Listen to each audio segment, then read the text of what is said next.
कड़वा 62। बानासुर और अनिरुद्ध बहुत शीघ्र गति से युद्ध करने आगे बढ़े। योद्धाओं का भी जोश बहुत हुआ है ज़्यादा, और जैसे सागर में बढ़ती आती है ऐसे योद्धाओं के मैदान में सेना उभर आती है। दुदुम्बियाँ बज रही है। बानासुर ने बाणों का प्रहार किया। अनिरुद्ध ने भौंगड़ से किया बड़ा प्रहार। बानासुर के रथ पर गिरती है भौंगड़, रथ के होते हैं टुकड़े। बानासुर की गई है आन बान और शान।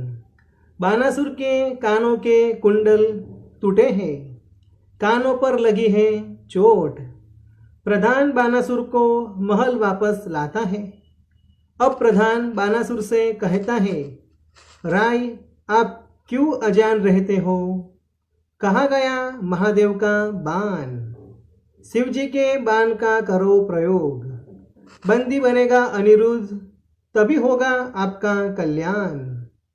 बानासुर युद्ध मैदान में वापस आता है। बानासुर ने चलाया शिवबाण। अनिरुद्ध अब मन में कहता है, अब मुझे हाथ जोड़ने पड़ेंगे।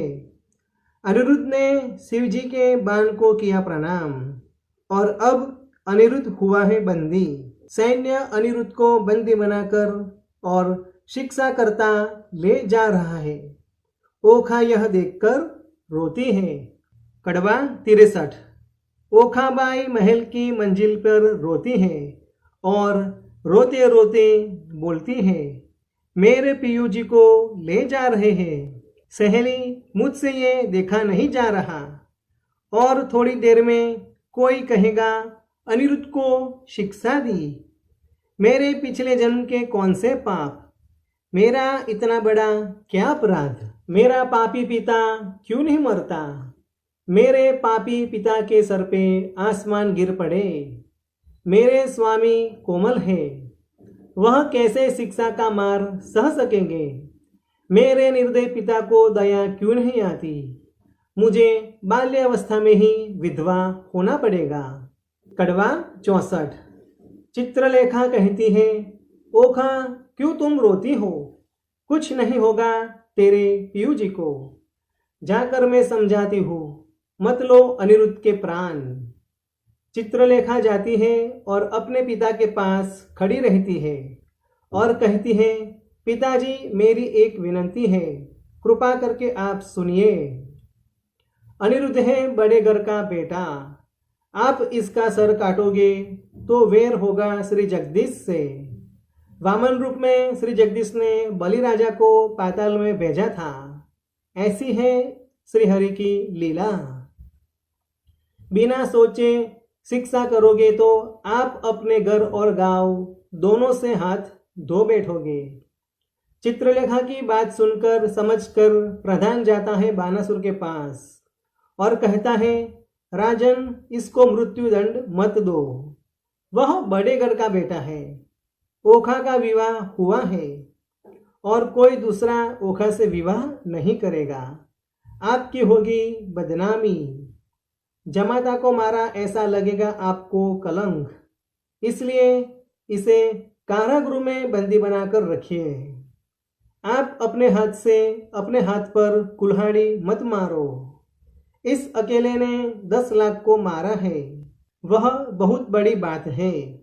तब अनिरुद्ध को कारागृह में बंदी बनाकर रखते हैं।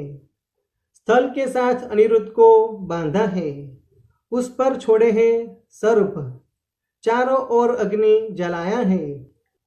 अनिरुद्ध की चौकी करने के लिए योद्धाओं को खड़ा रखा है। और अब बानासुर मेघ गर्जना करता है कि ओखा को मंजिल से नीचे उतारो। कड़वा 65। बानासुर ने कारागृह में अनिरुद्ध और ओखा को दोनों को बंदी बनाया है। आगे अनिरुद्ध और पीछे ओखाबाई को बंदी बनाया है। बंदी बनाकर बानासुर होता है प्रसन्न, पर कुछ समय बाद करते हैं लोग बानासुर की बुराई। देवता जैसा जमाता मिला है और बानासुर करता है अत्याचार। अब बानासुर को कुछ आई है सूझ। ओखा अनिरुद्ध को कारागृह से छोड़कर महल में रखा है बंदी बनाकर। कड़वा 66। सुखदेव जी कहते हैं, सुनो परीक्षित राजन, बात आपको आगे बताता हूँ। कृष्ण कुंवर को बंदी बनाया है ओखा के ही कक्ष में, बहुत मजबूताई से बांधा है, सांस भी न निकले अनिरुद्ध की। बानासुर की पत्नी बानमती होती है दुखी, आंखों से इसकी बहती है आंसुओं की नदी। जमाता और बेटी बंदी है और भूखे हैं, चोरी से छुपकर बेचती है कई पकवान। अपने स्वामी का कष्ट देखकर ओखाबाई रोती है। अनिरुद्ध कहता है, ओखा तुम मत रो, थोड़ी धीरज रखो, मैं चाहूं तो अभी बंदी से छूट सकता हूँ। अपने ससुर के सम्मान के लिए मैं बंदी हुआ हूँ। सहाय करेंगे द्वारकाधीश, छूटेंगे हमारे सारे बंधन।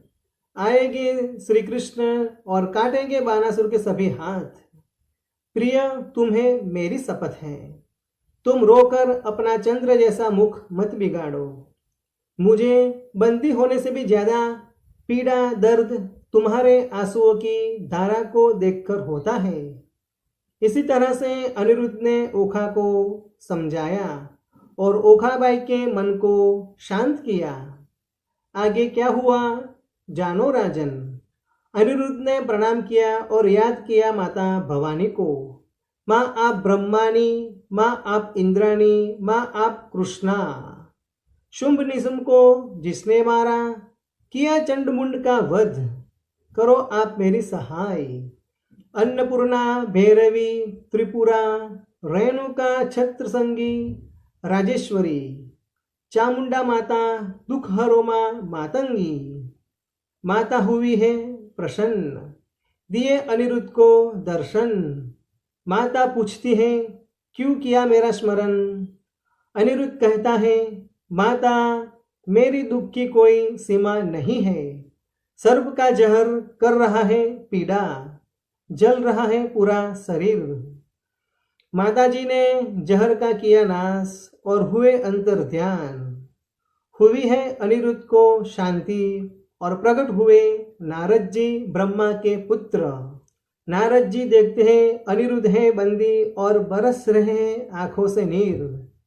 नारद जी कहते हैं अनिरुद्ध से, सुंदर कन्या से विवाह किया है, दक्षिणा मुझे दो। अनिरुद्ध कहता है, यहाँ मैं संकट में हूँ, स्वस्थ मेरा ठीक नहीं और आप मांग रहे हैं दक्षिणा।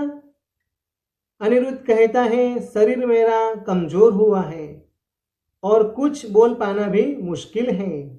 नारद जी कहते हैं, बानासुर की बेटी से विवाह किया है, वह हुई है जग में प्रसिद्ध। आपने कृष्ण कुल को सम्मान दिलाया और कारागृह में बंदी होकर लांछन भी लगाया। जाता हूँ मैं द्वारका नगरी, कल आएंगे श्री कृष्ण परमेश्वर। अनिरुद्ध की आज्ञा लेकर हुए नारद जी अंतर्ध्यान।